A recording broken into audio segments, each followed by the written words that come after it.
Kumusta mga idol tropa? Welcome po sa ating channel mga idol.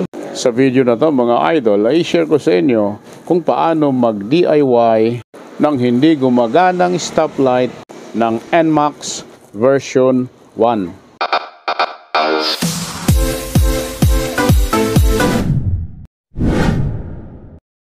Ayan mga idol, bali ang gumagana lamang sa kanya ay ang park light. Ayan mga idol tropa, so ang gagawin natin ngayon ay babaklasin natin ang tail light assembly. Ayan at eto na ang tail light assembly mga idol tropa. Dito sa tail light assembly mga idol ng NMAX version 1 ay madali lang itong buksan dahil hindi ito kailangan gamitan ng blower. Lower part ng tail light assembly, dyan matatagpuan ang park light at dito sa bandang taas matatagpuan naman ang stop light. Ayan at dito sa likod mga idol, pinutol na natin yung black and yellow wire. Yellow wire ito yung supply ng ating stoplight, positive. At ang black wire yan naman yung negative wire.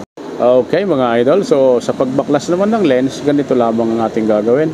Sungkitin lamang natin mga idol ang bawat lock na ganito. Iangat natin ang lens. Ingat lang mga idol para hindi mabasag. O, meron yan paikot ang mga lock na yan. At pagkatapos mga idol, masungkit natin at maiangat, ay matatanggal na natin ang lens. Ayan mga idol. Ayan mga idol. So itong peanut bulb ang siyang park light. At itong sa bandang taas niya, ayan naman yung LED na stop light. Ito yung hindi na gumagana mga idol, yung stop light. At ito ang gagawaan natin ng paraan. Okay mga idol, so kailangan lamang natin gumamit ng ganitong klaseng LED. Hindi na natin kailangan bumili ng bagong taillight assembly para lang sa sirang stoplight. Okay mga idol, so ang gagawin natin ay tatanggalin natin itong cover ng LED.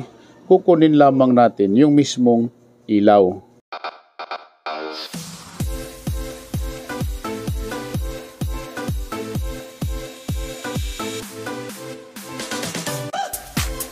Ayan mga idol tropa, ito lang ang kailangan natin.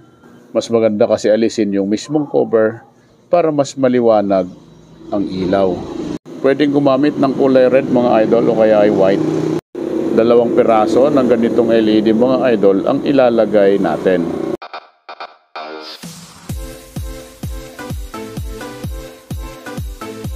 Ayan mga idol, matapos natin matanggal yung cover, mag-iwan lamang tayo ng tamang haba ng wire.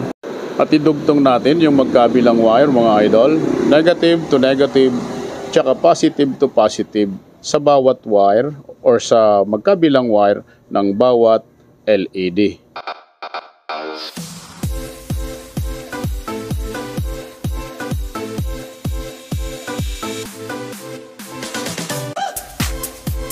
Yan mga idol, ito na yon. Ready na to para idikit.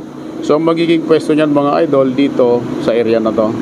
Okay mga idol, pero bago natin idikit yan, ay gagawa muna tayo ng butas sa likod na dadaanan ng wire.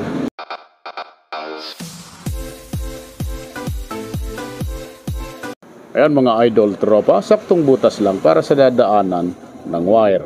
Ayan mga idol, naipasok na natin ang wire. Ngayon, pwede na nating idikit ang LED mga idol.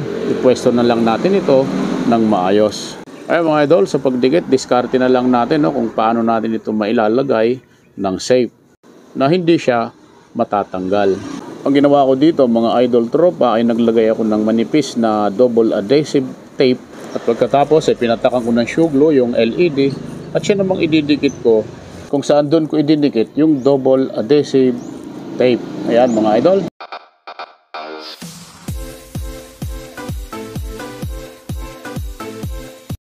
Ayan mga idol, ngayon subukan natin kung obra ba talaga itong ginawa natin. Yun, umilaw mga idol. Ayan, laking tipid niyan mga idol tropa. At sana magkaroon kayo ng idea sa pamamagitan ng video na ito. Ayan mga idol tropa, bago natin ibalik, punasan muna nating maigi para mas maganda ang bigayan mga idol.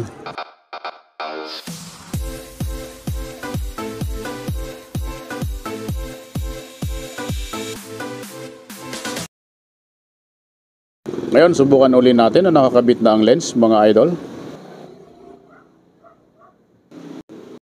Ayan, at pwede na natin itong ikabit, mga idol. Okay, at dito na tayo sa motor mga idol. Yellow wire kung saan ito yung supply ng stoplight.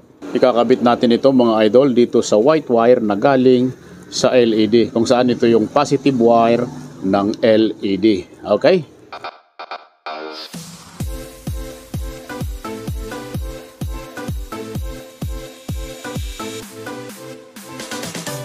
Ngayon, ikabit naman natin yung black wire na galing sa motor kung saan ito yung ground wire ng Yamaha. Ikabit natin ito dito sa green wire mga idol kung saan ito yung green wire ay galing sa ground ng LED. Okay?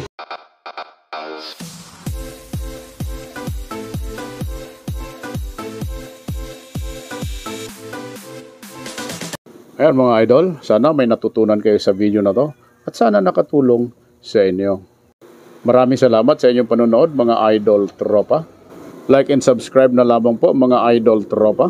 At ito na po ang ating finished product.